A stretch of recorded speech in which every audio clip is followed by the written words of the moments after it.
ٹھہرتا نہیں کاروانے وجود کہ ہر لحظہ ہے تازہ شان وجود. سمجھتا ہے تو راز ہے زندگی فقط ذوق پرواز ہے زندگی. سامعین ذی وقار، جب میں بر صغیر کی تقسیم سے قبل مسلمانوں کی بے چارگی کے بارے میں سوچتا ہوں تو میرے کانوں میں بابر شہاب الدین غوری اور محمود غزنوی کے گھوڑوں کی ٹاپوں کی گونج سنائی دیتی ہے. پھر وہ لمحہ بھی یاد آتا ہے کہ جب مسلمان حکمرانوں کی صفوں سے دھکیل کر غلامی کی تاریک گھاٹی میں پھینک دیے گئے. سامعین ذی وقار، جب میں بر صغیر پاک و ہند کے افق پر مسلمانوں کے عروج کا سورج محض ایک حادثہ تھا کہ جب ایک عرب تاجر کی بیٹی کو بحری قذافوں نے قید کر لیا، زندان کی در و دیوار سے اس معصوم کی سسکیاں بغداد پہنچی تو بغداد کی سرزمین سے ایک آفتاب طلوع ہوا. پھر دنیا نے دیکھا کہ راجہ داہر کا گھمنڈ اور ان ساری ظلمتوں کو اپنے قدموں تلے رونتا چلا گیا. سامعین محترم، جب مسلمان شمشیر و سنا کا درس بھول گئے تو ان کی انگلیاں طاؤس اور باب سے کھیلنے لگی.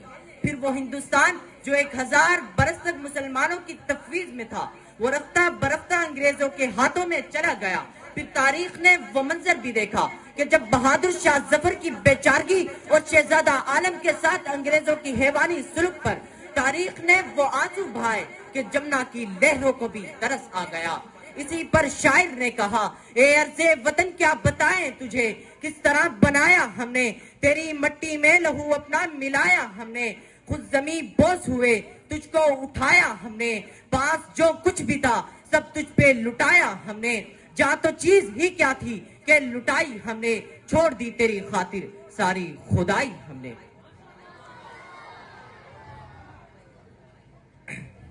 گرامی قدر احباب، یہ وہ سلسلہ تھا جو مسلمانوں کی بے چارگی سے شروع ہو کر تاریخ بنتا گیا.